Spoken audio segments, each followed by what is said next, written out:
Happy new year દોસ્તો। આજે આપણે 9 વર્ષ છે અને આજે 9 વર્ષનો આ ફર્સ્ટ વ્લોગ છે અને આજથી હું ડેઈલી વ્લોગ બનાવવાનું ચાલુ કરવાનો છું। તો સવારે વહેલા નાહી ધોઈને આ જો મુહૂર્તનો ટાઈમ છે, તો એક ટ્રેક્ટર છે ને બે બાઇક બંનેનું મુહૂર્ત કરવાનું છે અત્યારે સવારે। તો મુહૂર્તના ટાઈમે પહેલાં મુહૂર્ત કરી દઈએ અને આજનું નાના એવા વ્લોગ ચાલુ કરવાનો છું બનાવવાનો, જે તમને ડેઈલી બતાવીશ આપણું લાઈફસ્ટાઈલ કેવી છે, કેવું ફરવાનું, કેવું મોજ ચાલે છે। બાકી પસંદ આવે તો લાઈક કરજો, કંઈ ભૂલચૂક હોય તો કોમેન્ટ કરજો, સુધારીશું અમે અને કન્ટિન્યુ કરવાનું જ છે। આ 365 દિવસનો ચેલેન્જ છે, જે પોતાને ચાલે છે, કારણ કે હું કોઈ કામ કન્ટિન્યુ નથી કરતો, અથવા વચ્ચે મૂકી દઉં છું બધું કામ, તો આ કન્ટિન્યુ કરવાનું વિચાર્યું છે। એમ તો મારા બ્લોગ યુટ્યુબ પર જ્યારે હું ફરવા જાઉં, ટ્રાવેલિંગ કરું ત્યારના થોડાકના બ્લોગ મૂકું છું, ત્યાંનું ટ્રાવેલિંગ સ્ટોરી, બટ હવે હું ડેઈલી બ્લોગ બનાવવાનું ચાલુ કરવાનું છું, જે ધીમે ધીમે શીખીશ બધું કેમનું કરવાનું છે। તો આ જુઓ, પહેલાં બાઇકનું અને ટ્રેક્ટરનું મુહૂર્ત કરી લીધું સવારે,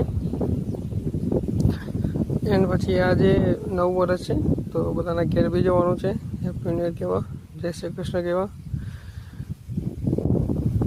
તો જુઓ, અને તમને પણ હેપી ન્યૂ યર, સાલ મુબારક। નવું વર્ષ છે, નવું કંઈક શીખો, તમે નવું આગળ વધો, નવા રસ્તા મળે જીવનમાં, સુખ શાંતિમય જીવન બની રહે, એ જ પ્રકાર ભગવાનને પ્રાર્થના કરવાની હોય, અને એ જ પ્રાર્થના છે આપણે।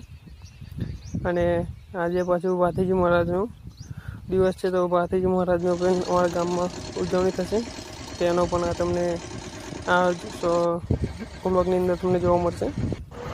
તો પહેલાં તો જુઓ, બધા ટ્રેક્ટરને બધું બાઇક ચાલુ કરી દીધું, ત્યાર પછી અમે મંદિરે ગયા। ખેડા જિલ્લાનું સૌથી પ્રસિદ્ધ મંદિર છે વાનવટી માતાજીનું। તો જુઓ, અહીંયા બેસતા વર્ષના દિવસે ઘણી બધી ભીડ હતી અને હું દર્શન કરવા પણ જતો રહ્યો, માતાજી દર્શન કરે, તમે પણ દર્શન કરી લો, અને આવો તમે ઘડિયા જોયેલું હોય તો કોમેન્ટ કરજો। અને જો આ વાનવટી માતાજી છે સિકોતરમાં, ત્યાર પછી આ મસોની માતા મંદિર છે, અને અહીંયા પણ તમે ભીડ પાડજો। ત્યાર પછી ઘેર આવીને સૂઈ ગયેલો, એન્ડ હવે ઉઠીને જવાનું છે ભાથીજી મહારાજના મંદિર સાઈડ। તો આજે ભાથીજી મહારાજનો પ્રસંગ છે, તેનો તમને વિડીયો બતાવીશ, તો ચલો વિડીયો જોઈએ આપણે।